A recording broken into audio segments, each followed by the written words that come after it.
Max, I'm starting with you. Can you see Watson sitting out the entire season? I can if Cal McNair gets that stubborn, yeah. I mean, I don't think he will because I think McNair, you'd have to be a fool to try to prove a point and waste the season of your franchise because the guy doesn't want to play for you, period. But yes, if it comes to that, I think Deshaun Watson sits out the season. I believe he'll have the courage of his convictions, and I think that's what it comes down to. I think he does not like Cal McNair, period. Don't forget, Bob McNair, Cal's father, said we can't have the inmates running the prison, which was curious to me at the time because actually the expression, as I learned it, was the inmates running the asylum, meaning you're in like a crazy house and you can't have crazy people making decisions, right? But he said prison, a little bit different. And his son also has done things like hire a firm to find the best candidates. The two best candidates, apparently, neither one was white. He went in another direction and for GM and hired a white guy. Now, is that what did it, or is that kind of symptomatic of stuff that Deshaun Watson sees and doesn't like? In other words, I think on principle, Deshaun Watson wouldn't play at this point for Cal McNair. That's what it seems to me. So it becomes a question of two things. How stubborn is McNair? I don't believe he'd cut off his nose to spite his own face here. I think especially after the Stafford deal, 2 firsts and a third and a player, that you got to be thinking, oh my God, we're going to get such a haul for Deshaun if we trade him now before the draft. So that's one. And two, do you believe Deshaun Watson would stand on principle? And based on everything I know about Deshaun Watson, I believe the answer is yes. So, yeah, I could see it happen. I don't see that happening at all because I think that obviously Deshaun Watson comes from relatively humble beginnings, which explains how tearful and emotional he was when he agreed to that 4-year contract for in excess of $110 million in guaranteed dollars. If he were to sit out this season, he would have to forfeit his base salary, which is, I think, is about $10.5 million, if I remember correctly. Plus, the Houston Texans would be able to make a case to not only not pay him his salary, but to get some of their signing bonus money back. Deshaun Watson is not trying to lose money. Football players are not trying to lose money when it comes to that. If this were the NBA, where contracts are guaranteed and this is an exorbitant amount of dollars that have been made and are to be made, moving forward, usually they're in a much more posh position, and I think that it would be easier for them to make such a move, and even they wouldn't do it. A football player, I don't see that happening. I think it's one of those situations where he clearly does not want to be in Houston. He clearly is going to be a disruptive force, make no mistake about it. And I don't mean disruptive like, truculent or belligerent and you just acting up and all of that other stuff. I'm just saying that it's not going to be pleasant to be around him if you're the Houston Texans organization. I definitely think it could be something along those lines. But him going as far as to hold out, Dan, where he refuses to show up to work, although he's under contract to do just that, I don't see him going that far. I see him doing what he's done, publicizing with his dismay how badly he wants out, and making it clear to all parties concerned he wants nothing to do with this organization any longer. But for somebody of his character to sit up there and say, I'm going to leave my teammates hanging and not show up for work at all, even though they've refused to trade me, I'm just going to bail like that, even though I wouldn't view it that way, I don't see Deshaun Watson going that far. I think that's too much for somebody of his ilk to try and do. I don't think he's made of that cloth. Yeah, I think Deshaun Watson's going to play this season. It's just not going to be in Houston.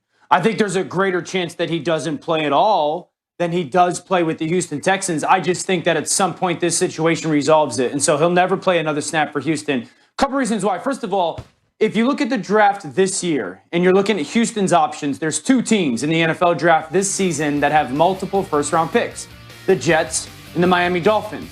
There's only one team going into next year's draft that has multiple first-round picks, and that's the Jets. So the Jets have multiple this year, but also the second pick. So you're looking at 2 teams that are both in the same conference, that you now as Houston have to sit back and be realistic and go, okay, he's not going to play for us. So now our job is to maximize what we can get out of him. We didn't get the championship out of him. Now we need to refurbish our football team or resupplant the talent on our football team.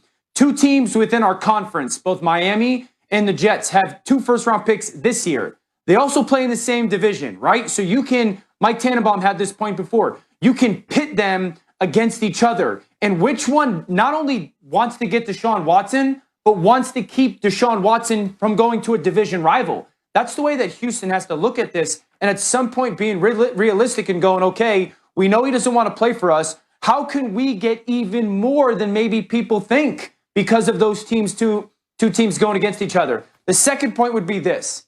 Just imagine going to a new job, and both of you, both Nick Caserio and Coach Culley, first opportunity in these roles. And the first thing that you're going to do is play hardball with the face of the franchise. The first thing that you want to be known for in this huge opportunity is to play hardball. And I understand the alternative is to get rid of him, but he's the one asking for the out. You're not getting rid of him. You're just doing the only thing that you have as an option. And the last point would be this. If they choose to play hardball, they're alienating everybody in that football organization. I mean, they're going to alienate all those players. I understand that multiple guys want to leave. You're going to have every guy wanting to leave. You're not going to have coaches wanting to go there and deal with this stuff. And I promise you, your chance of signing free agents in the future is as small as it can be. So I think that the reality is, while Deshaun is going to play very calculated in this, he'll play football this season. It just won't be in Houston. Dan, I think that's exactly right. That's the point. I think we all agree he's likely to be traded. But if McNair gets stubborn and doesn't trade him, or the question is, would he ever put on a Texans uniform again? I'm saying no.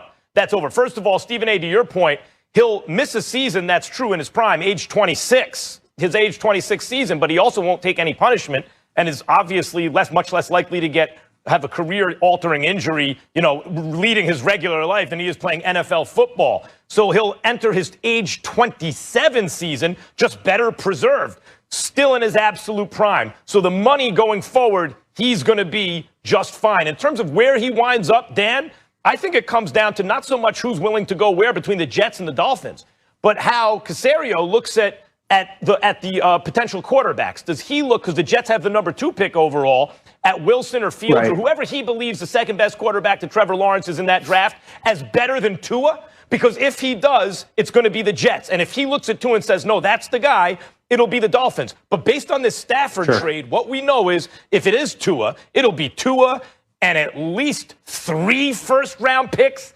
and more stuff. It's going to be a haul.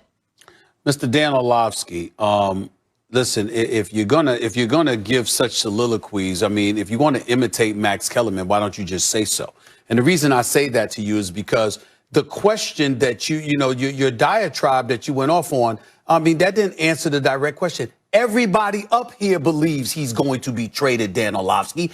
None of us expect him to be in Houston playing for the Texans next season. Correct. The question is, can you see him sitting out the season if the Houston Texans refuse to move him? That's the question. Of course, we don't believe he's going to be playing in Houston this upcoming season. But do you believe if they decide not to trade him, if they say, the hell with how you feel, Deshaun Watson, the hell with how you feel, you're staying here, will Deshaun Watson show up to work, or will he say, I'm going to sit out this season and refuse to play? Stephen A., but this is why we're different. You're like, I live down in the weeds. I don't think it's going to get to that point by Houston going, nope, you are not moved. You are not getting moved. But neither do we. That's why I answered my question. But neither do we. That's why I answered the question that I did, giving the reasonings why Houston will eventually cave, Stephen A. I don't live up here at the surface. Yeah, but if they don't, Dan, when you say he'll never put on a Texans uniform again. But what if they don't? Then they're stupid. Like, they make a stupid situation more stupid. At the end of the day, the value is greatest right now. Right now. And that's why you have to capitalize on it right now if you're an organization. But Max, I said on Friday, Dan, but the point of Daniel Jones, Saquon Barkley, 3 1s.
Get off the phone call. That's what the Giants should do. Today, I'll do that. I'll do that today. They wouldn't take it. Hey, if they did, I'd say the Giants should do it right now. Dan, but the point is, if it comes to that, to Stephen A's question, you say he's never putting on a Texans uniform again. That means he has to do what I said, sit out the season. Do you think that would, because if they don't believe he'll do that, maybe if it came to that, okay. Would he do it? Yes.